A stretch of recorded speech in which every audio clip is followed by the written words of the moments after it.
नमस्कार, बहुत बहुत स्वागत है आपका। आप देख रहे हैं कहानी कुर्सी की। मैं हूं सौरभ। स्टूडियो में हर्षवर्धन त्रिपाठी जी, विजय त्रिवेदी जी, प्रोफेसर संगीत रागी जी और समीर चौगांवकर जी हमारे साथ हैं। बात राहुल गांधी की। राहुल गांधी ने कल प्रधानमंत्री नरेंद्र मोदी पर फिर एक हमला बोला है और इसमें उन्होंने जो उनका आजकल की जो थीम चल रही, क्योंकि उनकी थीम बदलती रहती है, आजकल की थीम है कि देश में एक आर्थिक सुनामी आने जा रही है, एक तूफान आने जा रहा है और एक ऐसा तूफान होगा जो हमने अपने जीवन में कभी नहीं देखा होगा। तो वो बात उन्होंने दोहराई। लेकिन उसके बाद जो उन्होंने बातें कही वो नई भी थी, बड़ी भी थी, और आगे बताएंगे और क्या क्या उसमें कहा जा सकता है। उसके लिए उन्होंने कहा कि आर्थिक तूफान आएगा, कोई बच नहीं पाएगा और ये होने जा रहा है, इसकी शुरुआत हो चुकी है और इसको कोई रोक नहीं सकता और इसके जिम्मेदार प्रधानमंत्री मोदी हैं। फिर इसके बाद आगे जो वो कहते हैं वो नया ये है कि देश के अंदर से अब जो सिस्टम है, ये सिस्टम रिवोल्ट करने लगा है। तो सिस्टम का मतलब क्या? उन्होंने कहा, मुझे chief election commissioner, head of intelligence, judiciary, ये सब मुझे अंदर की खबरें भेजने लगे हैं। ये सब मुझे बता रहे हैं सरकार के अंदर क्या चल रहा है। और इसी का इससे ही आप समझ लीजिए कि अब ये सिस्टम जिसको दबा करके अभी तक कुचल के रखा हुआ था मोदी जी ने, अब ये उठ खड़ा होना चाहता है, ये रिवोल्ट कर रहा है नरेंद्र मोदी के खिलाफ। चलिए, फिर इसके बाद वो कहते हैं कि इसका अब इससे बचने के लिए, इस रिवोल्ट से बचने के लिए हो सकता है नरेंद्र मोदी देश में इमरजेंसी लगा दें। वो इमरजेंसी जो इंदिरा गांधी ने लगाई थी 1975 में, जिसके लिए कांग्रेस पार्टी ने माफी मांगी। वो राहुल गांधी आज उस इमरजेंसी को याद दिला रहे हैं, कह रहे हैं मोदी इमरजेंसी लगा सकते हैं। अब इस पर जब पूरा बयान एक दो बार सुना तो मुझे लगा कि राहुल गांधी जो कह रहे हैं अगर ये सच है तो पहले तो उनको जो भी ये वो कौन से मुख्य चुनाव आयुक्त की बात कर रहे थे, क्योंकि ये वाले को तो वो रोज गाली देते हैं, तो कौन से वाले की बात कर रहे थे तो ये बताएं, क्या बताया उन्होंने वो बताएं। देश का इंटेलिजेंस चीफ उनको रिपोर्ट कर रहा है, तो राहुल गांधी की जिम्मेदारी है कि वो बताना चाहिए कि वो उनको ऐसा क्या बता रहा है जो देश को नहीं मालूम। ऐसी जुडिशरी में वो जिनका नाम ले रहे हैं तो उनको बताना चाहिए। अगर राहुल गांधी जो कह रहे हैं वो सच है तो फिर तो देश की जनता को सड़कों पे होना चाहिए था। मोदी को चुनाव नहीं जीतने चाहिए थे। इसका मतलब राहुल गांधी जो कह रहे हैं वो पूरी तरह ठीक नहीं हो सकता। इसका मतलब राहुल गांधी झूठ बोल रहे हैं। और अगर राहुल गांधी झूठ बोल रहे हैं तो राहुल गांधी जो बात कर रहे हैं वो बड़ी खतरनाक है और वो एक बड़ा खतरनाक नैरेटिव देश के अंदर खड़ा करना चाहते हैं। आप सुनिए अब राहुल गांधी को। भयंकर आर्थिक सुनामी अब आ रही है। उसका कारण है कि हिंदुस्तान का जो प्रोटेक्शन का सिस्टम था, जो इंटरनेशनल इकोनॉमी से एक प्रकार से शॉक अब्जॉर्बर था, उसको बीजेपी ने हटा दिया है। तो एक तरफ से भयंकर आर्थिक सुनामी आ रही है, प्राइसेस बढ़ रही हैं और ये अभी शुरुआत देखी आपने। ऐसी इकोनॉमिक क्राइसिस आएगी हिंदुस्तान में जो आपने अपने लाइफ में नहीं देखी होगी। ये हो रहा है, इसको अब कोई रोक नहीं सकता है। दूसरी तरफ क्या हो रहा है, हिंदुस्तान के अंदर, सिस्टम के अंदर इंस्टीट्यूशनल रिवोल्ट हो रहा है। तो आप सोचती हैं कि इलेक्शन कमीशन फुली कंट्रोल्ड है। वो 3 साल पहले फुली कंट्रोल्ड है। चीफ इलेक्शन कमिश्नर के मैसेजेस मेरे पास आ रहे हैं। Head of intelligence system, senior judiciary, सारों के सारे रिवोल्ट कर रहे हैं, इंफॉर्मेशन दे रहे हैं हमें। तो जो कंट्रोल का सिस्टम था एक तरफ से, वो कोलैप्स कर रहा है। यह हो सकता है कि जनता के प्रेशर को ये सप्रेस करने की कोशिश करें, इमरजेंसी जैसी चीज कर दे। हो सकता है। मैं मोदी जी के पास जाता हूं, जब मीटिंग में जाता हूं, मैं आपको बताऊं, मेरे पास मोदी जी के पर इतना इंफॉर्मेशन है। मोदी जी जानते हैं, मैं भी जानता हूं। जब मैं उनसे मिलता हूं, भैया आंख में आंख लगाना जरा, हिलना पड़ता है, क्योंकि वो जानते हैं कि जिस सिस्टम को मैंने कंट्रोल किया था वो सिस्टम कोलैप्स कर रहा है और पूरा इंफॉर्मेशन इसको दे रहा है। तो ये डायनामिक चल रही है। और आप देखना, मेरे अंदाजे से, मेरा असेसमेंट है, 1 साल के अंदर मोदी जी प्राइम मिनिस्टर नहीं होंगे। 1 साल के अंदर मोदी जी प्राइम मिनिस्टर नहीं होंगे। मैं मोदी से मिलता हूं तो आंख मिला के ऐसे आंख में आंख डालता हूं, फिर मोदी जी को अपनी आंख झपकनी पड़ती है क्योंकि वो देख नहीं सकते मेरी आंखों में। बहरहाल कह रहे हैं कि वो इमरजेंसी लगा देंगे। अब बताइए, राहुल गांधी जो कह रहे हैं, मतलब राहुल गांधी कुछ सच बता रहे हैं या राहुल गांधी खतरनाक हो चले हैं? मैं तो सीधा पूछता हूँ। नहीं, अब आज खतरनाक या उनके ऊपर गुस्सा मुझे नहीं आ रहा है। राहुल गांधी बुद्धि विवेक सब खो चुके हैं और पता नहीं इनके जो भी सलाहकार हैं, ये वीडियो पूरे देश में वायरल हो रहा है और मैं तो आग्रह करूंगा कि ज़्यादा से ज़्यादा लोग इसको सुने। राहुल गांधी ने क्या कहा आर्थिक सुनामी आने वाली है। फिर क्या कहा, जैसा आपने अपने जीवन में कभी नहीं देखा होगा वो होगा। ये बात तो सच है कि पिछले 12 वर्षों में देश के आर्थिक हालात जिस तरह के रहे हैं तो उसमें किसी ने गड़बड़ देखा नहीं। थोड़ा सा भी गड़बड़ होगा एक्सटर्नल फैक्टर से तो गड़बड़ दिखेगी, वो पहले गड़बड़ दिखती थी। अब गरीब तो हुआ नहीं, गरीब तो अमीर हुआ। हाँ, अमीर बहुत अमीर हो गया है, ये सच है। लेकिन अब उसके आगे की बात, वो कह रहे हैं 3 साल पहले तक इलेक्शन कमीशन कॉम्प्रोमाइज था। ये लाइन ध्यान से सुनने वाली है। 3 साल पहले तक चुनाव आयोग कंट्रोल्ड था, कॉम्प्रोमाइज था। अब मुख्य चुनाव आयुक्त तो मुझको मैसेज करता है। फिर वो आगे कहते हैं कि हेड ऑफ इंटेलिजेंस, वो जो उनकी एजेंसियां हैं, वो मुझको मैसेज भेजती हैं। फिर वो कहते हैं जुडिशरी यानी जज साहब लोग उनको मैसेज भेजते हैं। अरे भाई, जब देश तुम 3 साल से चला रहे हो तो हरियाणा, महाराष्ट्र, बिहार, बंगाल, दिल्ली और तो और लोकसभा चुनाव में भी 240 के नीचे नहीं ला पाए मोदी को। अपमानित कर रहे हैं राहुल गांधी। मतलब तब तो यह है कि नकारेपन की इंतहा है। पूरा देश लगा हुआ है राहुल गांधी को पीएम बनाने के लिए। जज साहब लगे हैं, चुनाव आयुक्त लगा है, एक भी प्रमाण ये दे नहीं पाए। और इसीलिए मैं कह रहा हूं कि आज नाराज होने का दिन नहीं है, आज गुस्सा नहीं होना, इनको कुछ भी नहीं कहना। राहुल, ये भी पुराना हो गया खैर कि मोदी जी 1 साल के बाद प्रधानमंत्री नहीं, वो देखिए, वो तो क्या है कि इमरजेंसी लगा देंगे बचने के लिए। मैं कहता रहा हूं इमरजेंसी। अब इमरजेंसी पे तो अभी ब्रेक में कुछ बोला था प्रोफेसर साहब ने, वो बताएं जो है आपने कुछ कहा था ना, अभी हम सब सहमत हैं उससे।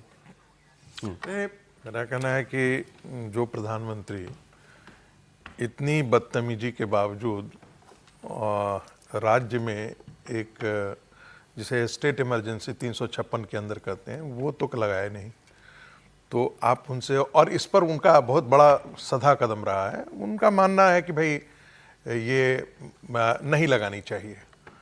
प्रधानमंत्री का कि ये मैंने फेडरल स्पिरिट को ध्यान में रखते हुए वो प्रधानमंत्री क्या आपको लगता है राष्ट्रीय आपातकाल लगाने जा रहा है? एक दूसरी बात, आप राहुल गांधी को अपमानित कर रहे हैं। दोबारा से कहिए, ये तो बड़ी बात बोली ना। मैंने कहा कि जो प्रधानमंत्री देश में 356 नहीं लगाता हो वो और ये ममता लगाएगा, इमरजेंसी लगाएगा। भाई आप सोचिए ना कि 300 आज बांग्लादेशी घुसपैठियों के लिए जो प्रधानमंत्री सत्यपाल मलिक को तब तक झेलता रहा हो, जो प्रधानमंत्री अपने ऊपर गंदे से गंदे आरोप करने वालों को उनका टर्म पूरा करने की प्रतीक्षा करता है। मैं उसी को जोड़ रहा हूं कि बीएसएफ को बॉर्डर के लिए जमीन नहीं दी जा रही थी। प्रधानमंत्री चाहते तो बहुत आसानी से यह काम किया जा सकता था। इंतजार किया, किसी को उंगली उठाने के लिए मौका नहीं दिया। वो प्रधानमंत्री 356 की जगह बिल्कुल ये लगाने जा रहा है, राष्ट्रीय आपातकाल लगाने जा रहा है। तो राहुल गांधी पर तरस खाइए। एक, राहुल गांधी के बारे में आपको जानकारी कैसे नहीं है? कोई बहुत बड़े इकोनॉमिस्ट हैं, वो जानते हैं कि आज की स्थितियां क्या हैं। सर आपकी यूनिवर्सिटी में पढ़े हैं वो जो उनकी जो एडमिशन हुआ था वो आर्चरी के बेसिस पर, धनुर्धर थे वो। अच्छा, तीरंदाज धनुर्धर, तीरंदाज मत बोल, तीरंदाज में थोड़ा सा लगता है कम जा रहा।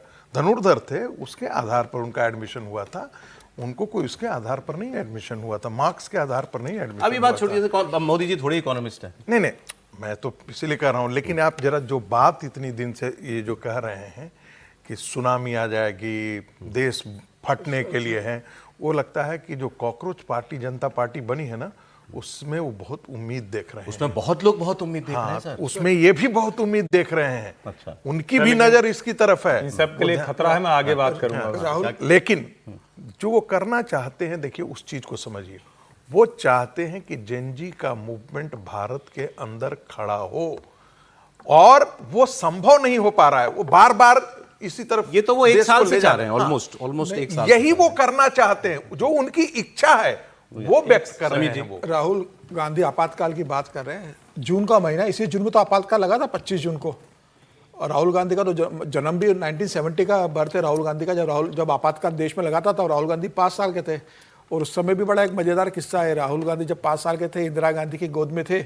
नटवर सिंह प्रधानमंत्री से मिलने गए तो राहुल गांधी को उन्होंने इंदिरा गांधी की गोद में देखा, तो उन्होंने एकदम राहुल गांधी के गाल पे हाथ लगाया और बोले, देखिए वर्तमान प्रधानमंत्री के हाथ में भविष्य का प्रधानमंत्री खेल रहा है। ये सही बात है। नटवर सिंह ने यह कहा था इंदिरा गांधी के सामने, ये देखिए इंदिरा मतलब वर्तमान प्रधानमंत्री की गोदी में देश का भविष्य का प्रधानमंत्री कितना सुंदर लग रहा है। और इंदिरा गांधी खिलखिलाकर हंस पड़ी थी। मतलब वो गांधी परिवार ये मान के चलता था कि भाई कोई देश का प्रधानमंत्री हमारे परिवार में ही जन्म लेगा और कोई बाहर का आदमी देश का प्रधानमंत्री नहीं बन सकता। तो राहुल गांधी ने जो 5 साल में सुना कि भाई मैं प्रधानमंत्री बनने वाला हूं, और जब वो स्थिति में आए तो उन्होंने देखा कि यहाँ तो प्रधानमंत्री है, तो उनको उसको दौरा पड़ता रहता है कि भाई नटवर सिंह कह के चले गए, कुछ ज्यादा हो गया। जिस दादी की गोदी में था वो दादी चली गई, राहुल गांधी लेकिन मैं ऐसा प्रधानमंत्री नहीं बन पा रहा हूँ जिसने 5 साल के कानों में सुना था कि भविष्य का प्रधानमंत्री बनने वाला हूँ। ये तो अभी देखिए इससे सीरियस नोट पे बात करें। लंबे समय के बाद विजय जी इसको सीरियस बनाएंगे नहीं, लेकिन बहुत लंबे समय के बाद सर ये नेटवर्क नहीं, का किस्सा। देखिए आप लोग ये समीर जी सीरियस बात कर रहे हैं, अब वो हाथ से बन गया राहुल को लेकर तो कोई क्या करे। नहीं, ये बात तो विजय जी ने भी कहा कि बात सच है कि नटवर सिंह ने नहीं ऐसा मतलब कहा। ये तो ऐसा नेचुरल होता है, कोई इसमें कोई ऐसा कमेंट नहीं है। कोई घर पे जाता है तो कहता ही रहता है, और प्रधानमंत्री के घर पे गया होगा कोई आदमी तो कहेगा, इसमें कोई वो बात सर, नहीं। ये क्या बात है? मैं आपको राहुल मेरे घर बेटे को जाके देखकर कोई कहेगा ये टीवी पे काम करेगा। आडवाणी जी के घर आप- जाके आपके प्रतिभा बेटे आडवाणी गोद में जी आपके के- बच्चे सर, को एक सेकंड। चाहेगा कि आप जैसा ना ये बने। देश का संपादक बनेगा। वो तो ये नहीं चाहेगा कि आप जैसा आडवाणी जी बने। के घर पे जाके नहीं, लेकिन सुनिए इनकी सोलह बात साल आडवाणी बात की सुनिए। घर जाके कोई ये प्रतिभा आडवाणी से नहीं कहेगा कि अरे देश के भविष्य के प्रधानमंत्री और देश के भविष्य की गृह मंत्री से में मिल रहा है। नहीं नहीं वो सीरियस नोट ऐसा पर नहीं वो कहेगा, बात भाजपा नहीं में कर- ऐसा नहीं होता। मैं बात दूसरी कह रहा हूँ, राहुल जी पर बात करते हैं ना। राहुल जी का जो बोला है उन्होंने, वो मुझे लग रहा है कि वो सेल्फ कंट्राडिक्टरी है। मतलब सीरियस नोट पे बात कर रहे हैं। आप एक भी तो इमरजेंसी वाली बात, विश्लेषण करने लगे। नहीं, करिए। इमरजेंसी Serious- मैं बहुत सीरियस बात बोली बहुत सर, मेरे- क्योंकि मेरे मैं हिसाब इसको गंभीर तरीके से देख रहा हूँ कि जो उन्होंने बयान दिया। एक तो इमरजेंसी की बात तो साफ हो गई कि इमरजेंसी पे क्या बोलेंगे, और आपने प्रोफेसर साहब ने कह ही दिया कि जो प्रधानमंत्री मतलब स्टेट्स में इमरजेंसी नहीं लगाता, मतलब आर्टिकल 356 का यूज नहीं कर रहा हूँ। 135 बार देश में आर्टिकल 356 का यूज हुआ है 75 साल में। उसमें करीब करीब 100 बार कांग्रेस सरकारों ने किया, जिसमें 38 बार इंदिरा जी ने किया, सबसे ज़्यादा 48 बार सबसे ज़्यादा। नरेंद्र मोदी की सरकार ने 5 बार किया पिछले 12 साल में।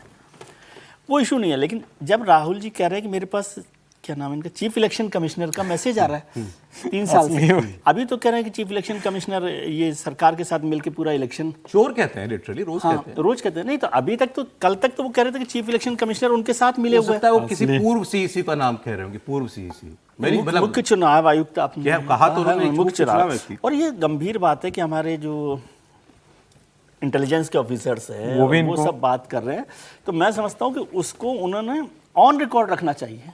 बिल्कुल। क्यों, ये तो गंभीर कोई मुद्दा तो है। एक ऑन ढंग की रिकॉर्ड बात। होना चाहिए कि वो बताएं कि जो हमारे इंटेलिजेंस के ऑफिसर्स हैं वो क्या, क्योंकि देश की चिंता है ना हमें। तो मान लो देश के लोग, देश का इंटेलिजेंस ऑफिसर यदि हमारे विपक्ष के नेता को कोई गंभीर बात बता रहा है तो वो देश के लिए चिंता की बात है। तो मुझे वो जानकारी होनी चाहिए कि राहुल जी क्या कर रही है। हवा में बात कहने से काम नहीं वैसे चलेगा। सर आप इसको, क्योंकि आप सीरियस बात करते हैं, जो राहुल गांधी ने कहा अभी तक मैं नाम इसको serious कोई कर रहे थे। ना, अभी तो माहौल ही बदल दिया ना समीर जी ने। इसलिए घटना सत्य है, मुझे सर, एक वो। बात, मुझे एक बात बताइए। अच्छा, और ये बात विजय जी से ज्यादा कोई नहीं समझता, क्योंकि आपने जितने मंत्रियों से, प्रधानमंत्रियों से, सबसे जितने जीवन में इंटरेक्ट किया है, ब्यूरोक्रेसी से भी, वो विपक्ष के नेता हैं, और मेरी नजर में विपक्ष के सबसे बड़े नेता हैं, औपचारिक तौर पर हूं भी और वैसे भी। इनको अगर ब्यूरोक्रेसी का कोई आदमी कुछ बता देता है तो ये कोई अनहोनी बात नहीं है, ऐसा होता है। ऐसा होता है, लोग बात करते हैं। एक मतलब इधर वो इधर connect में रहते नेताओं हैं, हाँ, से वो ब्यूरोक्रेसी connect में के लोगों का रहते बात हैं। करना कोई अजीब बात नहीं है, लेकिन उन्होंने ऐसे पेश किया कि ये रिवोल्ट है। रिवोल्ट की तरफ वही मैं कह रहा हूँ कि इस तरह से ये जाहिर करना, वो एक इंफॉर्मेशन शेयर करने का एक सिस्टम भी होता है कि सब लोग सरकारों में, और जो ऑफिसर्स होते हैं वो सब तरफ अपने जो अंडे हैं वो एक बास्केट में नहीं रखते, तो वो उस तरह से भी होता है। और विपक्ष के नेता कोई ऐसा कोई पद नहीं है कि जो गंभीर पद ना हो, उसको भी जिम्मेदारी के तौर पर भी यदि कुछ लोग बात बता रहे हैं वो ठीक है बात। आर्थिक स्थिति पर, आर्थिक सुनामी पर वो बात कर रहे हैं तो वो भी एक्सट्रीम है। और ये कहना कि आर्थिक स्थिति बहुत सुंदर हो रही है हमारे देश की, ये भी एक्सट्रीम है। ये मान लेते हैं आपकी बात, हाँ, मतलब ये तो दोनों लेकिन extreme- राहुल गांधी एक्सट्रीम्स में ही बात कर रहे हैं, राहुल गांधी एक्सट्रीम, वैसे भी वो अक्सर जो extreme देश में के बात हालात करते नहीं है। हैं। वो नहीं है ऐसा। ठीक, अब आपको एक और बयान दिखाता हूं मैं। अब ये इसमें बताइएगा साहब, हाँ, मेरी दिलचस्पी है इस पर, प्रोफेसर साहब क्या बोलेंगे। मनोज झा जी, वो भी प्रोफेसर हैं आपकी तरह, आरजेडी के सांसद दोनों बात जी, उन्होंने कहा कि उन्होंने बंगाल के रेफरेंस में बात की कि ये तो कोई नई बात नहीं है, ये तो बीजेपी कर ही रही है, पार्टी में तोड़ फोड़, इस तरह इनको अलग करना, गुट बनाना। उन्होंने कहा ये बहुत पुराना विचार है संघ और भाजपा का कि चाइना के मॉडल पर चलो, एक पार्टी, एक देश, एक पार्टी। भारतीय जनता विधायकों को तोड़ने की कोशिश हो रही है, एक नई तृणमूल खड़ा करने की कोशिश की जा रही है। ये बीजेपी आरएसएस का एक पुराना आइडिया था चाइना के मॉडल पे, वन नेशन वन इलेक्शन बोलते हैं ना, तो one nation one political party, या विपक्ष के नाम पर कोई हो भी हो तो मेरे जैसा हो, मेरी मर्जी का हो। ये भी आरएसएस की पुरानी एक चीज थी कि जैसे इजराइल में लिकुड और लेबर दो हैं, दोनों में वैश्विक दृष्टिकोण का कोई फर्क नहीं है, छोटे मोटे एपिसोडिक डिफरेंसेस हैं, उसी तरह की कोशिश हो रही है कई अलग अलग राज्यों में।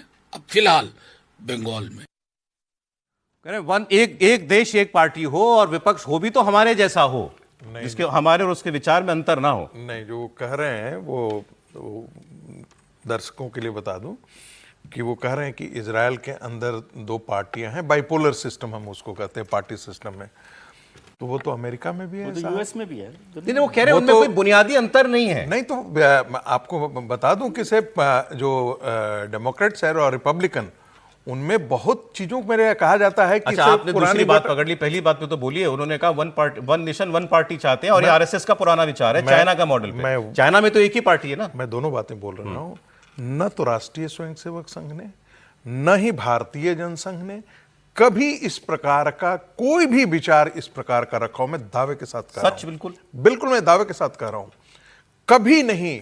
चीन से प्रेरणा नहीं लेते। देखिए, बिल्कुल कोई मतलब ही नहीं होता चीन की। तो हम लोग इतनी कहते हैं कि कम्युनिज्म जो है वो इस देश के लिए आयातित विचार है, वो निकृष्ट विचार है। वो हम तो कहते हैं कि वो उस विचार के लिए कोई जगह नहीं है। स्ट्रक्चर, मैं फिर कह रहा हूं, स्ट्रक्चर और विचार दोनों साथ साथ जुड़ा हुआ है। पहली बात मैं बता दूं कि भारतीय जनसंघ के जितने भी नेशनल एग्जीक्यूटिव के रेजोल्यूशंस हैं, सब मैंने पढ़ा है। चलिए ठीक है, आप कह रहे हैं कहीं भी नहीं ऐसा है, ना ही राष्ट्रीय स्वयंसेवक संघ ने कभी इस प्रकार के विचार विजय जी ने भी बहुत स्टडी किया है संघ को। विजय जी, कभी कोई ऐसा विचार संघ में सुना आपने? ऑफिशियल कोई ऐसा आइडिया नहीं, और मेरे ख्याल से इस पर कोई विचार गंभीरता से कभी हुआ ऐसा नहीं। कोई किसी नेता ने मनोज झा साहब को बता दिया हो तो मुझे नहीं पता, लेकिन नड्डा साहब ने जो बात की वो भी महत्वपूर्ण है, आपको याद होना चाहिए। जेपी नड्डा साहब जब भारतीय जनता पार्टी के राष्ट्रीय अध्यक्ष थे तो उन्होंने कहा था कि छोटी पार्टियों की जरूरत नहीं है। जो क्षेत्रीय पार्टियां हैं वो नहीं होनी चाहिए, केवल राष्ट्रीय पार्टियां होनी चाहिए। तो वो भी उस कदम के आसपास की जगह है, समझे। लेकिन ये बात कहा उन्होंने, और उस पर काफी यही बात उन्होंने कही थी। फिर उसके बाद काफी उस पर चर्चा भी हुई, विरोध भी हुआ। ये बातें कांग्रेस पार्टी ने भी कही थी सर। अभी बात भारतीय जनता पार्टी जो है वो क्षेत्रीय कांग्रेस ने तो हमेशा ही कहा कि क्षेत्रीय सोच से बाहर नहीं निकलती हैं, लेकिन बीजेपी ने कहा ये बात को। उसके साथ संघ का कोई कोर कॉन्सेप्ट है, ऐसा नहीं है। हाँ सर, बताइए। फिर बता दूं क्या बात हो रही है। One nation one party, China की कम्युनिस्ट पार्टी की तर्ज पर देश में भाजपा ही भाजपा रहे और उसी के अंदर से लोग बदलते रहे, सरकारें आती रहे। मेरा तो पीएचडी पर ही पीएचडी है भाई, मैं कैसे स्वीकार कर लूं ये बात। पहली बात तो ये कि राष्ट्रीय स्वयंसेवक संघ किसी एक पार्टी के बारे में बात करता ही नहीं, वो एक हिंदू के बारे में बात करता है। और हिंदू एक हो ही नहीं सकता, हिंदू तो अलग अलग तरह से करता है। हम कई बार उसकी चर्चा कर चुके हैं। तो मतलब नास्तिक, आस्तिक, मूर्ति पूजक, मूर्ति न पूजने वाला, हर तरह का होता है। अरे विज्ञान भवन में हिंदू, हर्षवर्धन जी ये भी याद दिला दीजिए कि विज्ञान भवन में मोहन जी से ये प्रश्न किया गया तो उन्होंने कहा कि हम तो कांग्रेस पार्टी को भी उन्होंने कहा हम तो उनको भी प्रचारक दे सकते हैं, वो मांगे तो सही। लेकिन मूल बात क्या है, देश का मानस कैसा है मनोज झा को वो बात समझनी चाहिए। ये बेवजह संघ और भाजपा के ऊपर उड़ाल रहे हैं। लोकतंत्र क्या होता है? लोकतंत्र में जो लोक के मन की बात हो वो ऐसा तंत्र बन जाए तो वो लोकतंत्र हो जाता है। अब इस लोकतंत्र को नेहरू जी ने बनाया। नेहरू जी कैसे थे? सब कहते थे भाई नेहरू जी। फिर इंदिरा जी ने बनाया, फिर किसी और ने बनाया, आज हम मोदी जी के बनाने तक पहुंचे हैं। अब आज आप कह रहे हैं कि संघ और भाजपा सबको खत्म कर देना चाहता है। क्या नेहरू जी यही विचार रखते थे? आप ये बात कहेंगे? और जब जनता को लगा कि भैया कांग्रेस नहीं, कोई विकल्प नहीं, तो मल्टी पार्टी सिस्टम पर गए। तो छोटी और बड़ी पार्टी नेताओं के मन से नहीं होती, लोक के मन से होती है, जनता के मन से होती है। इजराइल में भी सिर्फ 2 पार्टी नहीं है, कई पार्टी हैं जो अलग अलग समय पर मिलकर करती हैं और नहीं भी मिलकर कर पाती हैं। अमेरिका में भी कई पार्टीज हैं, 2 आपको दिखती हैं, रिपब्लिक और डेमोक्रेट, लेकिन और कई पार्टीज हैं जो छोटे छोटे हिस्से में रहती हैं। भारत में चूंकि रीजनल एस्पिरेशंस हैं, विविधता है, जाति समूह है, समाज है, उस सब की पार्टी बनती है। लेकिन देश का मानस अगर एक जैसा हो गया है तो मनोज झा जी, राहुल गांधी जी, अखिलेश यादव जी और दूसरे लोग सोचें कि क्या वो ऐसी राजनीति कर रहे हैं कि अब देश में एक ही पार्टी रहेगी। समीर जी भी बोलना चाह रहे थे इसमें कुछ। एक्चुअली ऐसा है भी नहीं ना, अभी तो 233 एमपी अपोजिशन पार्टीज के हैं सारे के सारे। अभी तो ये नहीं, डीके भाई मंत्री बने। सीरियसली साउथ इंडिया में भारतीय जनता पार्टी की कोई सरकार नहीं है आज नहीं है ना, एक्चुअली नहीं है ना भारतीय। देखिए बिल्कुल नहीं कोई पार्टी, एक मिनट इस चीज को देखिए, as a party Bharatiya Janata party क्यों नहीं चाहेगी कि पूरे देश बिल्कुल भर में चाहेगी उसकी सर, सत्ता यही तो हो? मैं कह रहा हूं। क्यों नहीं चाहेगी? लेकिन इसका मतलब ये नहीं है कि वन पार्टी सिस्टम हम रखना चाहते हैं। सर, एक लाइन की चाइना के बात मतलब है है कि आप अब आप थोड़ा दूसरी ज्यादा विचार को हाँ आप बहुत सीरियस हो गए भाई। मैं तो एक नहीं, मैं एक कह रहा कॉन्सेप्ट हूं, की बात कर रहा था। एक लाइन की बात जो मनोज झा मुझे कोशिश कर मुझे रहे हैं। नहीं मालूम था कि मनोज झा पर ये बहुत हल्की टिप्पणी चाहते हैं। सर, एक लाइन की बात जो मनोज झा कह रहे हैं कि भाजपा अगर पूरे देश में जीतने लगे तो लोकतंत्र खत्म हो जाएगा। ये हाँ, जो वो समीर जी। फासिस्ट विचार रखते हैं, समीर उनका जी, फासीवादी विचार, इसका विजय विरोध जी करना जो नड्डा जी के बयान का जिक्र कर रहे थे, नड्डा जी ने बिहार में ये कहा था कि भाई जो वंशवादी क्षेत्रीय पार्टियां हैं वो सारी एक समय आने पर खत्म होने वाली है। उन्होंने आरजेडी को लेकर इस बात का जिक्र किया था उस समय जो आरजेडी के अंदर जिस तरह से चल रहा था।